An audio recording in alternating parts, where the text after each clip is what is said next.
Hey, everybody. Welcome to Enduring Minds podcast, part of the Everyday Athlete Podcast Network. I'm one of your hosts, Evan Birch, and I'll be joined shortly by Jason Bahamundi and Om Gandhi. Here on Enduring Minds is where we explore the intersection of mental health and endurance sports, while breaking the silence and stigma surrounding men's mental health. We're here to have real, open, honest, and vulnerable conversations, sharing the struggles, victories, and everything in between that shapes who we are. So leave any shame, guilt, and fear at the door and join us for another episode of Enduring Minds. If you're new here, we kicked off the first 3 episodes by introducing the three of us as hosts. You can find those episodes on the Run, Try, Bike YouTube channel and on the Everyday Athlete Podcast Network, wherever you get your podcasts, alongside 8 other incredible shows. Please subscribe, rate, and review. Tell your barista, tell your Uber driver. It all helps us grow the podcast and be able to tell more incredible stories. And in saying that, I would like to welcome Jason and Om to the show. What's good, guys? Hey, what's up, Evan? Good to have you, man. Hey, Thanks for taking care of the intro. It was awesome. Oh man, sweaty palms. Yeah, sweaty palms. Knees weak. Yeah, definitely, absolutely. I was happy to be in the background, just listening and not having to have my own sweaty palms and weak knees. Yeah, that's fair. Awesome. So on today's episode, we are excited to be joined by the one and only Ray Zahab. Ray is actually my coach and mentor, and few people embody the spirit of resilience quite like Ray. He's a world-class explorer, ultra-endurance athlete, father, husband. He has pushed the limits of human potential, running across the Sahara, the Atacama, the Arctic, Death Valley, and many more. Some of the truly harshest environments on Earth, all while using his expeditions to inspire and impact people in positive ways. Ray is a fierce advocate for resilience, having not only faced extreme landscapes, but also personal battles, including a blood cancer diagnosis and a past that once saw him trapped in unhealthy habits, proving that transformation is always possible and that we can do hard things. Ray, welcome to Enduring Minds. Be here today. Thank you so much for inviting me to be part of the podcast, guys. It's an honor, and I think it's a subject that's very important to speak about, right? And I think that what you're doing is really some groundbreaking stuff here. I think it's really exciting for people to hear different stories that maybe, from the edge they haven't heard before. So anyhow, thanks for having me. Awesome. Thanks, Ray. So we have a bunch of questions. We typically go off the questions, and then by the second question, we just kind of go with the flow. So Sure. I'm going to open things up with the first question for you. People often think of endurance as a physical trait, but battling cancer is a different kind of endurance altogether. How did facing your own mortality shift your perspective on adventures, family, and what truly matters to you? That's a really great question, Evan. I think that for me, on this journey that I've been on, there's been several, and I'm going to use the word, and I know it's totally corny, but I have to, there's been several epiphanies that I've had along the way. And I think by the time I ended up, 2 years ago, essentially, with a diagnosis of this rare form of blood cancer that was going to require 6 months of chemo and monoclonal therapy and blah, blah, blah, just to knock it into remission because there's no cure. By that point, I'd already arrived at the destination of the mindset that this was a space that I was going to have to just basically own. I'm here. What the hell am I going to do? I mean, I earned the right to sit on the couch, eat a bag of chips, and hang out and binge watch Netflix or whatever, my favorite shows or something like that.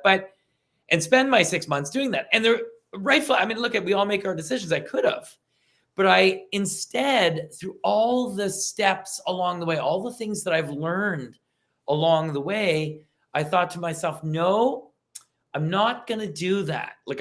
I'm going into this thing full bore, and I am going to essentially, and this is how it happened, I am going to go do my treatments, which make me feel horrible, spend a few days recovering, and then start training again and go to some amazing place in the world, do something, that made me feel good and made me feel like I was getting myself as fit as I possibly could for the next rounds of chemo.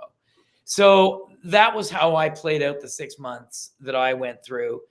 And then I came out the other end of that, of course, I guess you could say more resilient. I mean, I just came out the other end of it, not ever during the process feeling, oh shit, this sucks, but instead feeling like, and I'm not belittling it, but it made me feel like, okay, this is like another expedition. This is like another adventure. And I've had close calls in the past.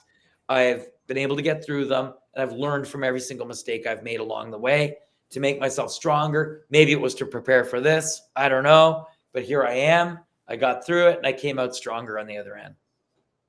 I have a follow-up question to this because I shared with Evan and Ohm that my father passed away from cancer when I was 23 years old. He was a week shy of his 50th birthday. And as I came upon my own 50th birthday last year, like I was panicked. I was like, holy shit, I'm coming up on my 50th birthday. My father didn't make it to 50. I got past it, and I celebrated the day after my birthday, probably more than I celebrated my actual birthday because I made it one day past my father's lifespan. And I think about it still when I turned 51, I was like, okay, I made it there. So when you think about like sort of the anniversary of the diagnosis and going through these processes, how does that impact you mentally? Is it an opportunity for you to sort of celebrate getting past it, or do you take inventory of your life? Like, what do you do when you come upon those dates in your life? Yeah, I don't even think about it. To be honest with you, I can't remember the exact day on the calendar that I got a diagnosis. I can't remember the exact day of my last day of chemo. I can't, this will come back someday for sure with a certainty. I don't think about that at all. I'm too busy. If I've learned anything in this 56 years that I've been kicking around, is that we spend so much time trying to control things that are kind of out of our control. And we spend so much time worrying about the future, what may or may not happen, instead of being present and aware of what's going on us right now. And I once was given really great advice by someone many years ago, and it took me a long time to figure out that they were right, that life is kind of like, getting on a highway with your car, and as you're getting on that on-ramp, you're aware of the cars that are behind you. You're looking in your rear view mirror. You're looking at your life past, right? But you're glancing, and you're occasionally glancing to the future because you have a goal of getting down the highway and getting on the highway safely and not dying.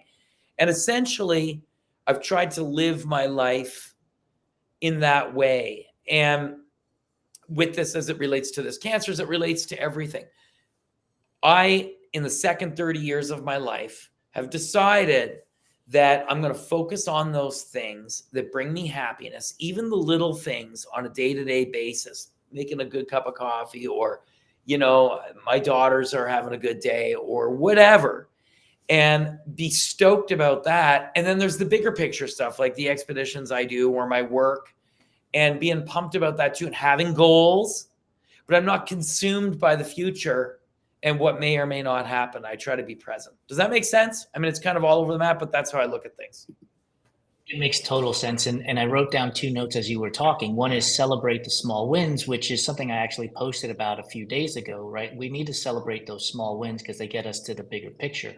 But the thing that I wrote down first was perspective. And I think that's what you have given us in this conversation already, is perspective about life, and stop trying to hold on so tight to what it is that is around us right now, and enjoy and embrace even the challenges and the obstacles that are going to come our way, because they're going to come our way, right? Nobody gets through this life with unicorns and rainbows on a daily basis. So I appreciate the answer. Thank you. I'll turn it over. And you know what, to bookend that, if I might interrupt and say, we live in a time when we are consistently bombarded with 30-second bits of information. There's 5 million things happening at once. You're on Instagram, you're seeing all these lives that appear to be perfect and everything, and you're challenged in that way, and over here this is happening over here, and the world is falling apart and everything. You have one life. You only have one. It's not a video game. It's not like you get a second one and a third one. I mean, you have one life. So to waste it being so enraptured by what may or may not happen in your life is I feel a disservice to oneself, right? And life, let's be honest, we all have our ups and downs. I mean, it can suck at one moment, it can be amazing in the next, but overwhelmingly, life is an amazing thing. And the fact that we get to have one at all, is pretty rad. And so for that reason, I go back to, keeping the stoke high. And any day that you're 6 feet up instead of 6 feet under the ground is a good day. I wish I was 6 feet, not quite. I was about to say I'm only 5'6", but I'll take it. 5'8". So there you go. I mean, I had, just like as is the case always in these conversations, I always have a question and then I end up having another question. And you brought up social media and being bombarded with information and comparisons. As somebody who has really made themselves part of the process and enjoying the experience and celebrating the small wins, do you ever find yourself as somebody who maintains that social media presence caught up in that game of comparison?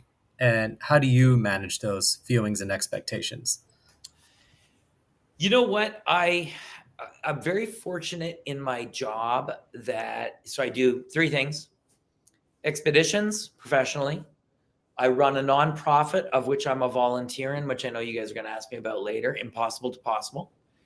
I have a guiding company / coffee company, and I get to speak at events around the world. And there's something that I've noticed across all of the platforms, all of the things that I do, whether I'm engaging with people that are top of their game in sport, the arts. I've worked a lot, in television and film, in the arts, or in business, or in any of these realms.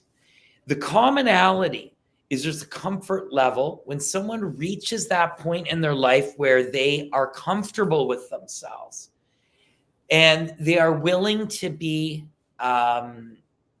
what's the word I'm looking for? You're willing to be vulnerable in one aspect. You're not afraid necessarily of failure. Again, a buddy of mine taught me the acronym: there's no fail, there's only first attempt in learning. But you're willing to take those chances to learn a little bit.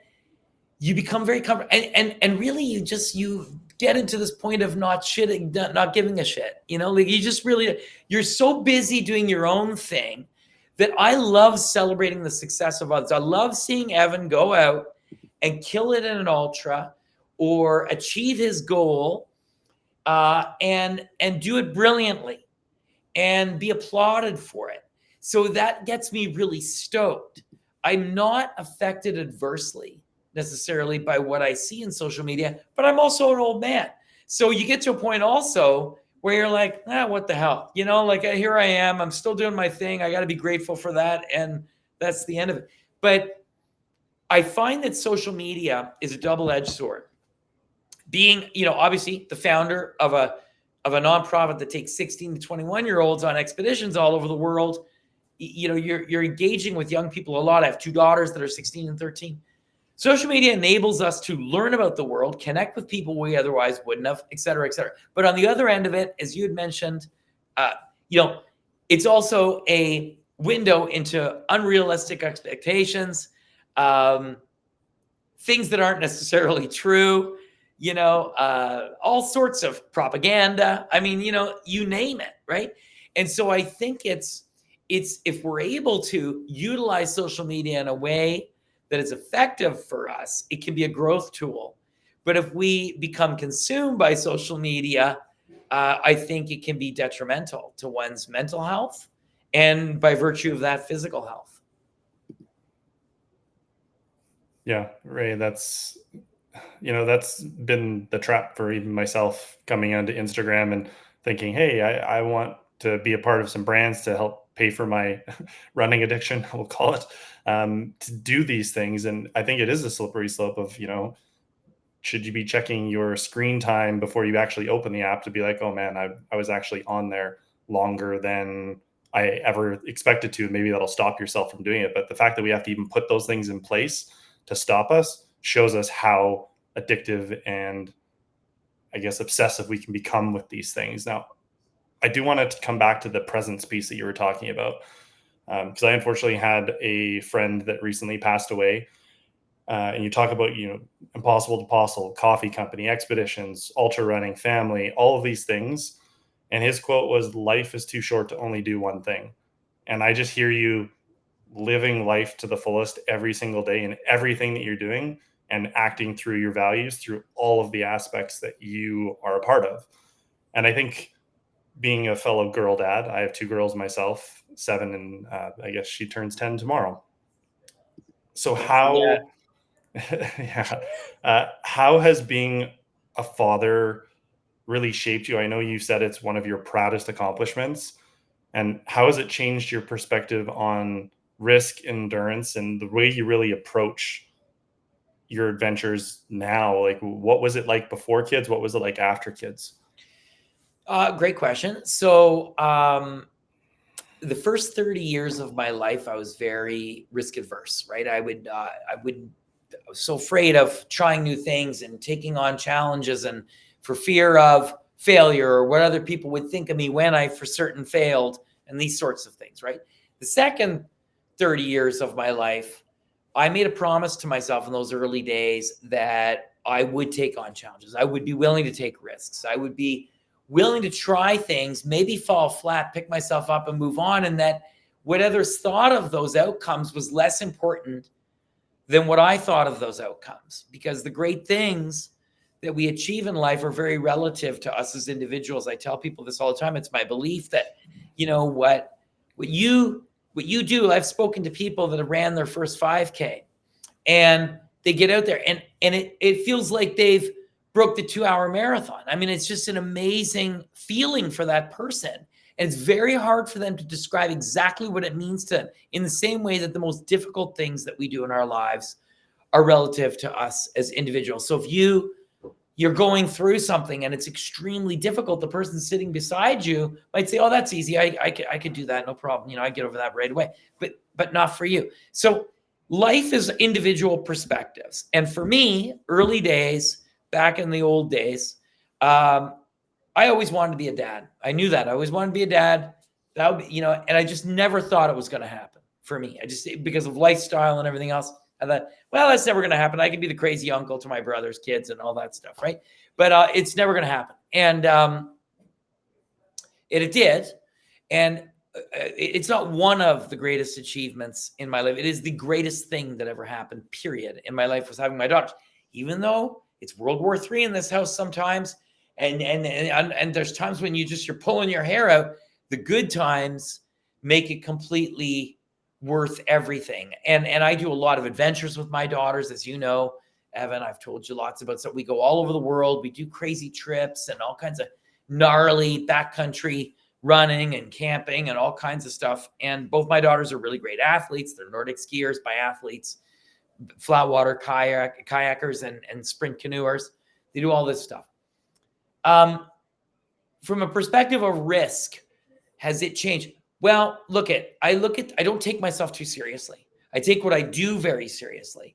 So if I'm planning an expedition, like my next expedition to the Arctic, we spend years planning these things, whether I'm solo or I'm with a team. I spend years planning these expeditions.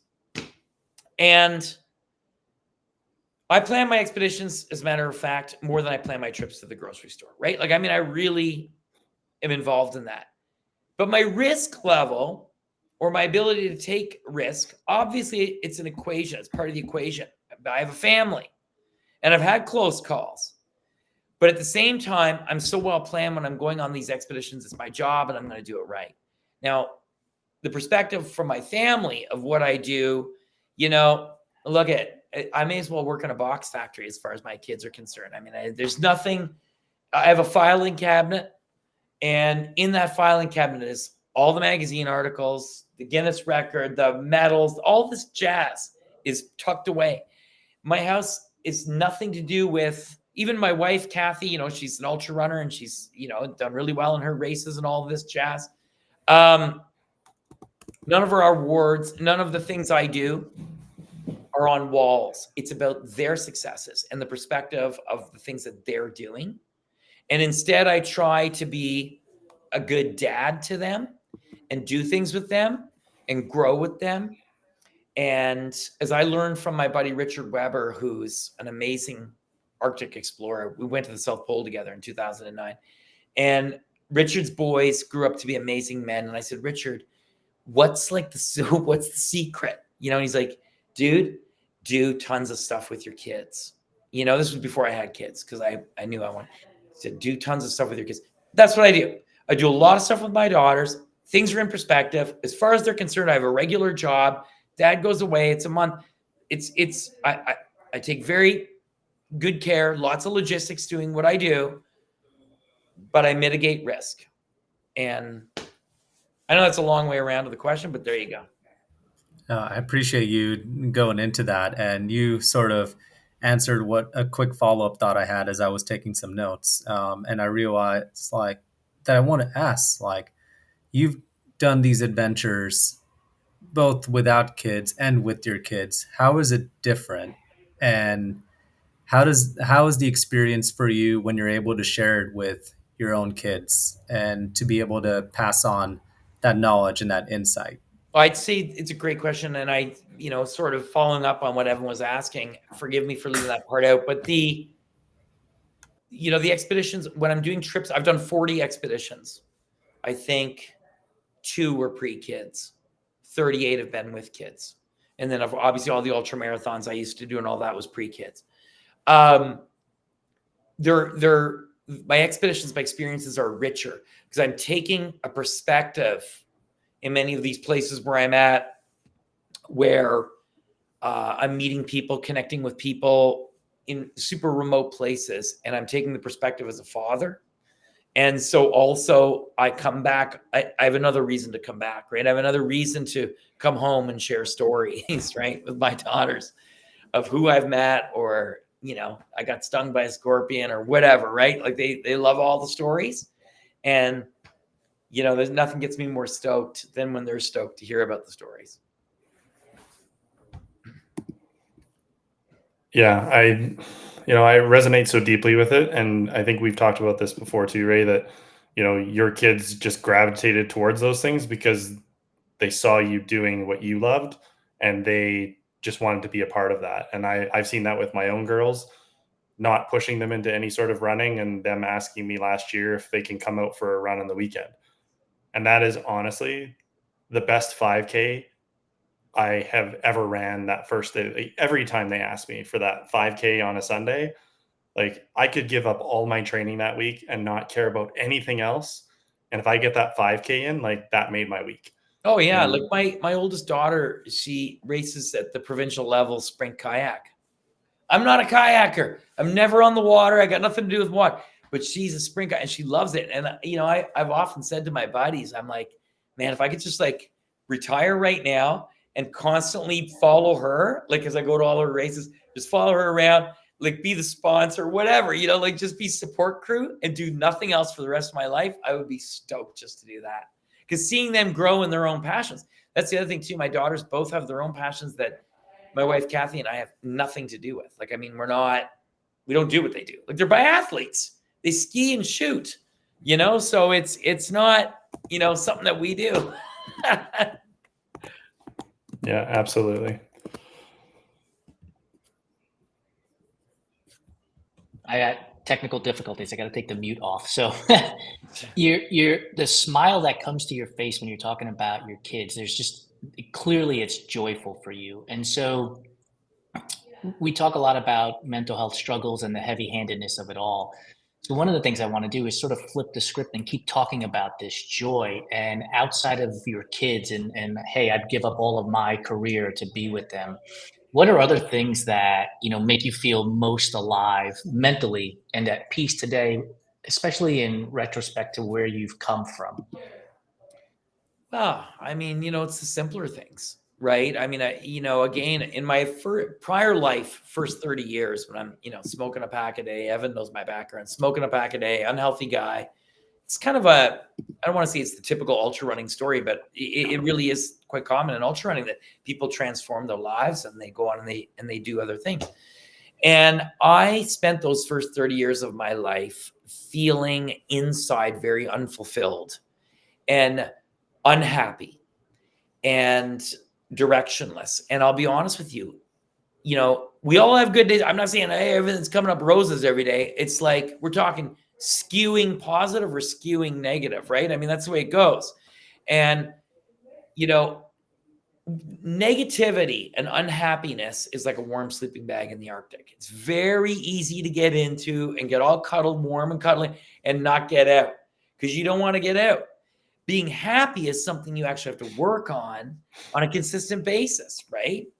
And you can't have happiness without a little bit of sadness. You can't have, it's like you can't have a room. There's no such thing as light if you don't have darkness, right? So you got to have these things to balance each other out. It's just that, the first 30 years of my life, I'd wake up in the morning. If it was cloudy outside, I'd say, oh shit, it's probably going to rain. Now I wake up, if it's cloudy outside, I'm like, well, maybe I don't have to wear a hat on my run today, right? So it's a different perspective. It's perspective. And so I feel like over the years, my perspective and where I find happiness comes from smaller things on a day-to-day basis than these grander things that I thought would be the only things that would make me happy.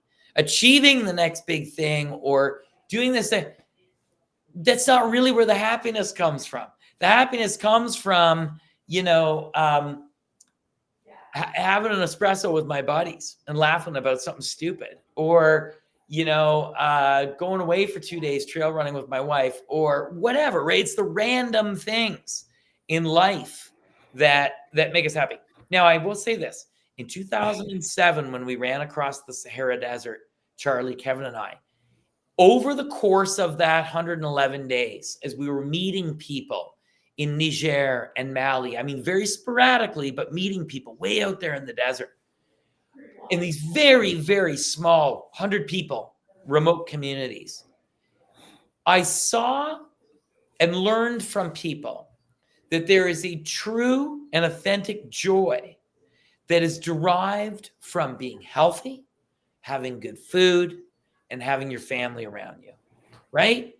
And I remember that, and it never left me in the Sahara. And as I, went on the path and then had kids and and I've come to realize full circle that truly that's where you get your most happiness from. It's right.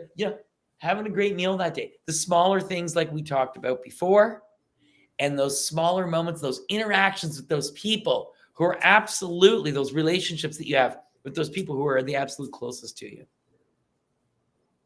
Yeah, what I'm hearing, Ray, and I just want to distill it down is, we have this ideal or belief that we have to pursue happiness, and everything that I'm hearing is like happiness isn't something you choose; it's something that happens to you because of what you've chosen. And I think like that's like such a cool space to come at it from, and not think like, yeah, I want to be happy. Of course, everybody wants that. But if you're actively just like pursuing that thing, it comes back to a video that I saw this morning. I was talking about this principle of have, be, and do. And, all of us want to have, those moments and those things. We all want to be that, but we don't want to do the things that like get us there. We want the doing to come after. So it's like if you flip those and you go like, I want to do the things that make me the person that I want to be so I can have the things that I want in life. And that's such a like when I saw that video, and that's what kind of rung for me just in hearing you speak, is like that pursuit of happiness. It's a little bit of a misnomer in my mind of, pursuing it usually means that you're just like, it's like that carrot and a stick. That's just like, you can't quite grab it because you're so focused on it, and coming back to that presence piece, like being present in that moment. So it's, yeah, I don't know what you think about that. I would agree with most of that. I would say that you do have to work at being happy, though. It's, you have to practice being happy, like truly happy, like to be really in your life present and happy, you have to work at it, because the negativity is going to slip in there. I mean, that's going to happen. Everybody, goes through things in their lives, right? And so it's, do you allow yourself to be consumed by these things? Or sometimes it's inescapable. It's just the reality, right? But we can also try, So, as you were talking about your experiences in those, in some of those environments in the Saharan, Mhm. in some of the harshest environments you've been to, I've done the Everest Ultra and been to the Himalayas. I've been to the rainforest and had these experiences, and I was smiling ear to ear when you were talking about the simple things in life and seeing people smile. And I think about the Sherpas, and I think about just smiling over a simple tomato soup after a long day out on the trail. And I think about the kids and the kids in Piacopada in Peru just playing with a plastic bottle and kicking it around like a soccer ball and smiling and having fun. And um, I just it makes me wonder, when you go to these harsh environments, do they help?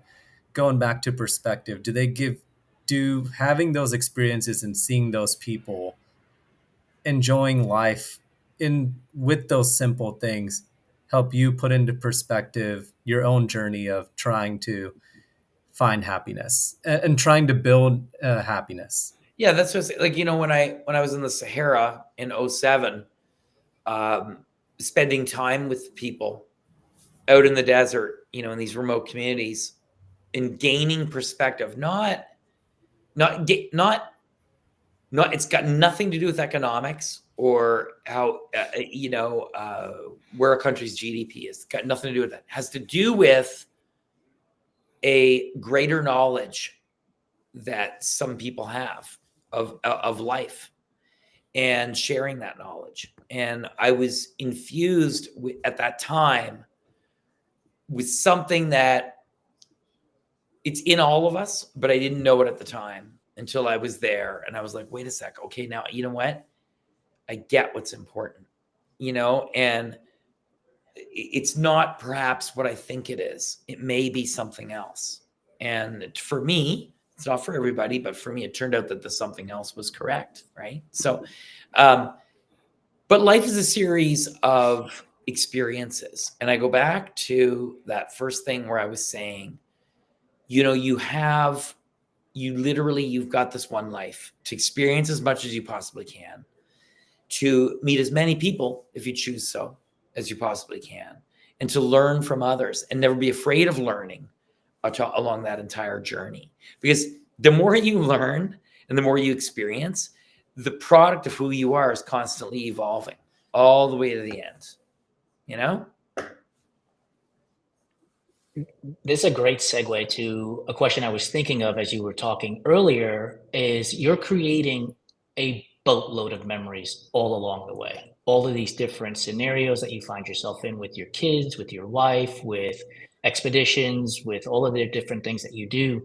And I'm wondering, when do you stop to take inventory of those memories? Are there moments where you're like, I'm going to go maybe meditate, or I'm going to go sit, and be by myself and reflect, so that you can continue to enhance the thought process about perspective? Because oftentimes we can get so hung up on doing the next thing that we forget about the thing that we just did. And so I wonder, how do you take inventory of all the memories that you've been creating? I think it happens for me in my case. And this might sound weird, but it's just kind of subconscious. It's just always there. There's no beginning and end.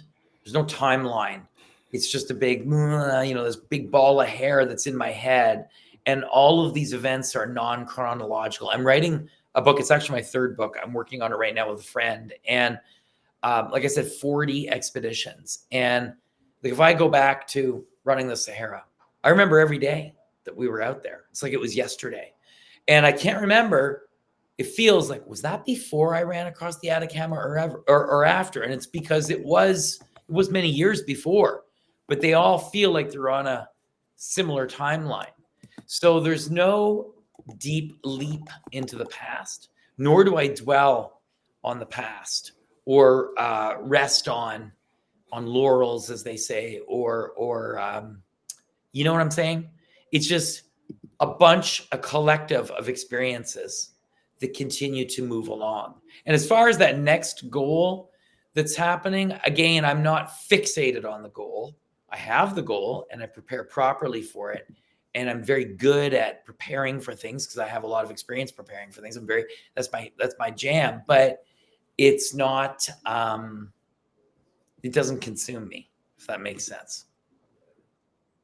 100%. I'm going to turn it over to Evan in a second, but as you were talking and giving that response, I thought about like how the memories come back to me, and sometimes the emotional grasp it can have, right? Like that finish line that you crossed, or that nap that you took in the middle of a 200-mile trek, and the feeling that I get. And it just goes back to something that Lori and I say all the time, which is live a good story. And that's exactly what you're doing. You're living a good story, and there will be something that triggers that memory that will bring a big smile to your face, or maybe sometimes tears as well. Like those things are, that's living life. When I'm out in trail running, I live in a 4-season climate in Quebec. It's true 4 seasons. Like the summer here, it's 1,000,000,000 degrees and humid. It's like being in the jungle. The winter, we got half a meter of snow yesterday or something, and it's super cold.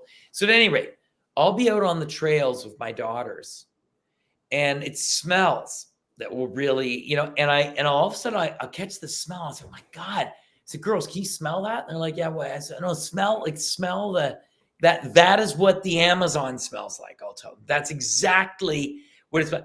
And without that smell, you know what I'm saying? It takes me right to a specific place in the Amazon where I first smelled it. But once the smell's gone, I completely forget the scenario. So there is that trigger, I would say.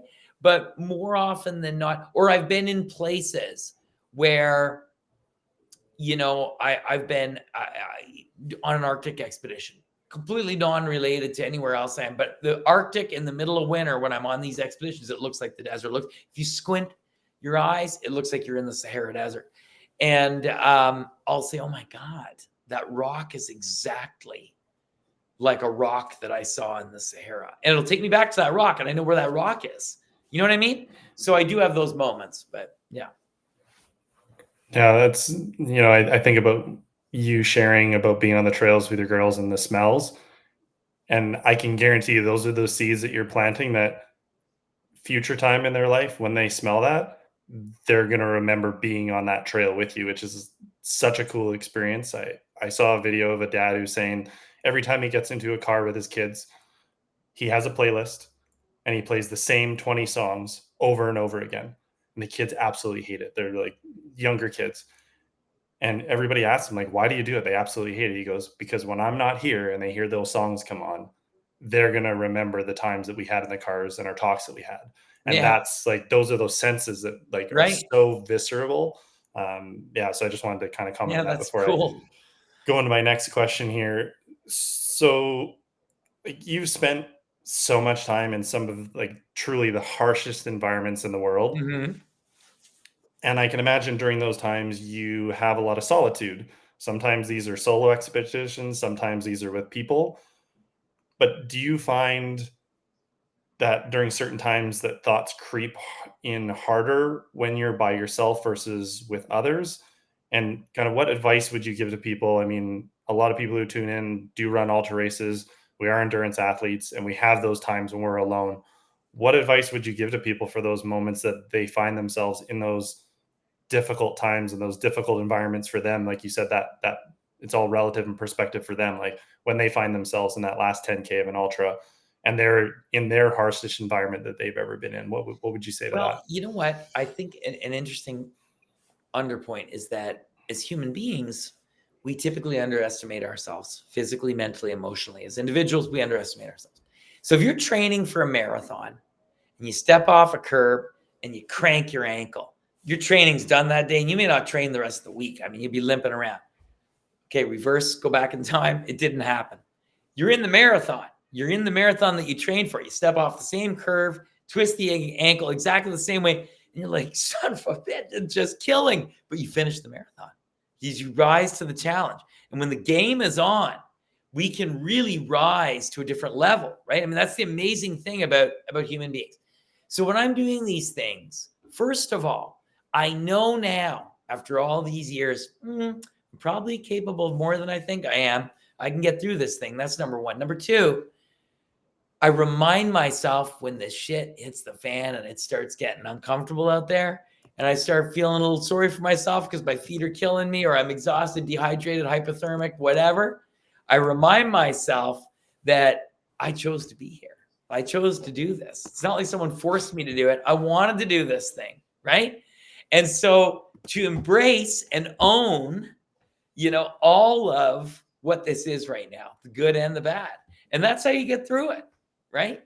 You accept where you are in the moment, figure out how you're going to take those next steps, remind yourself you're there to do it, and you can do a hell of a lot more than you think you can.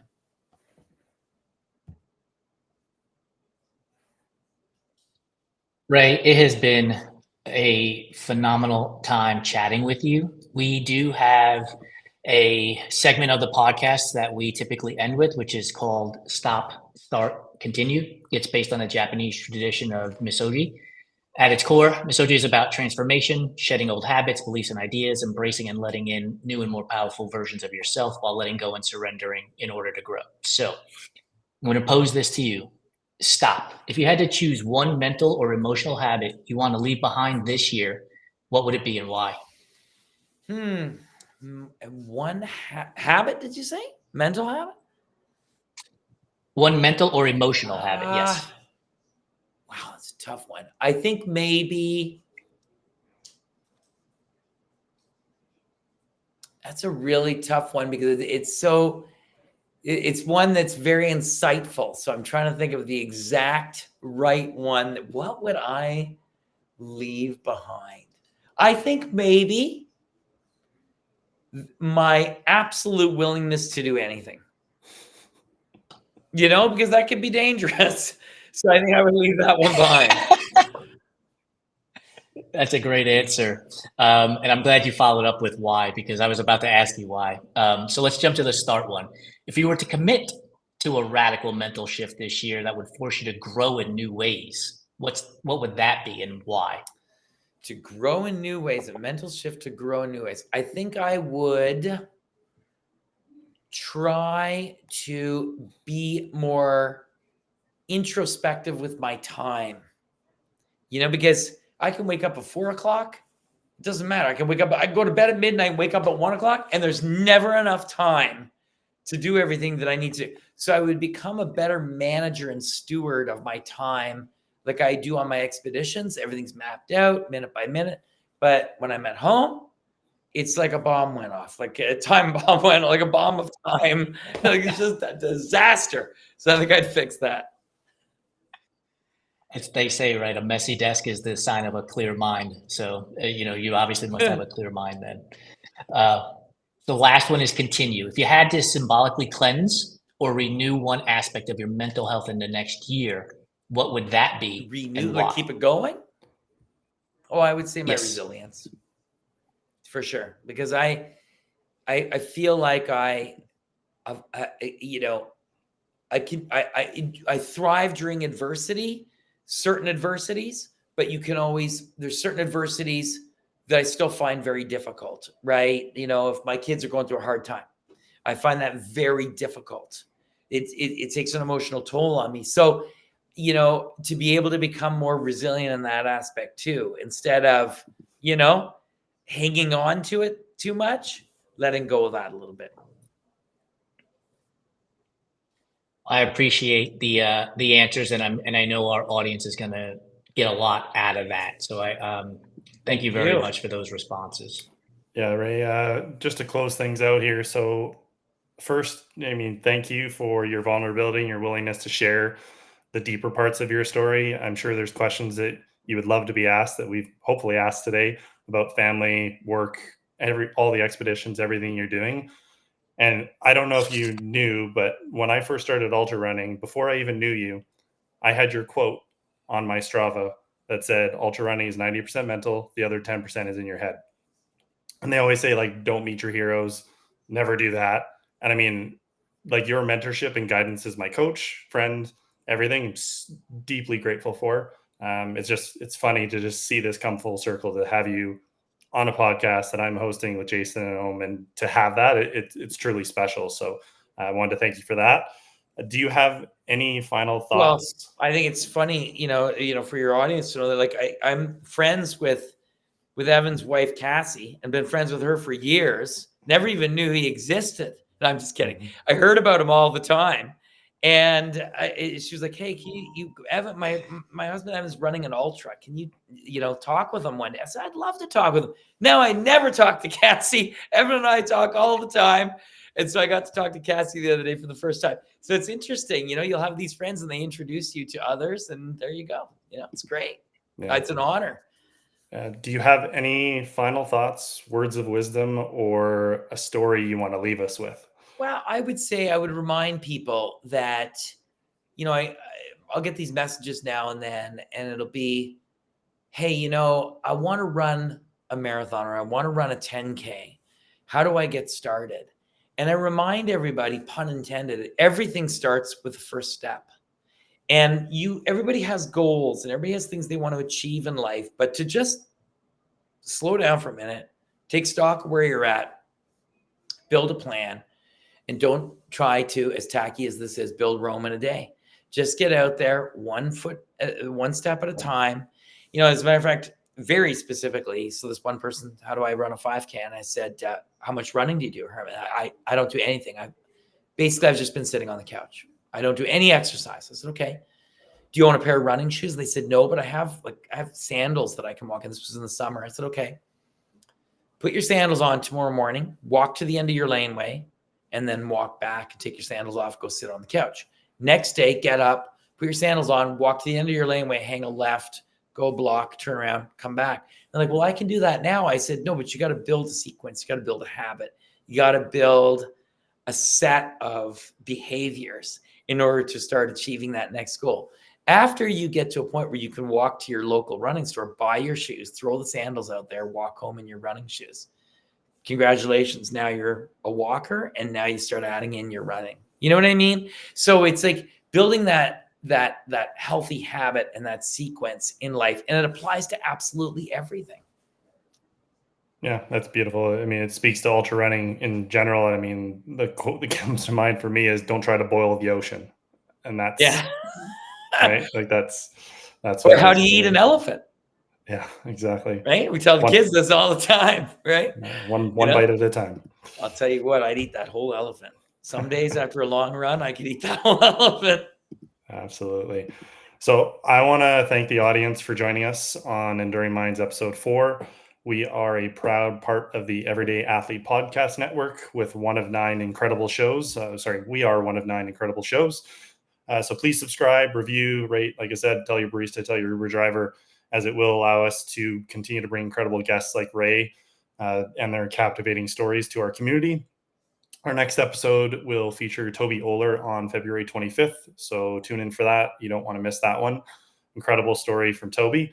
And until next time, let's continue going the distance and breaking the silence together.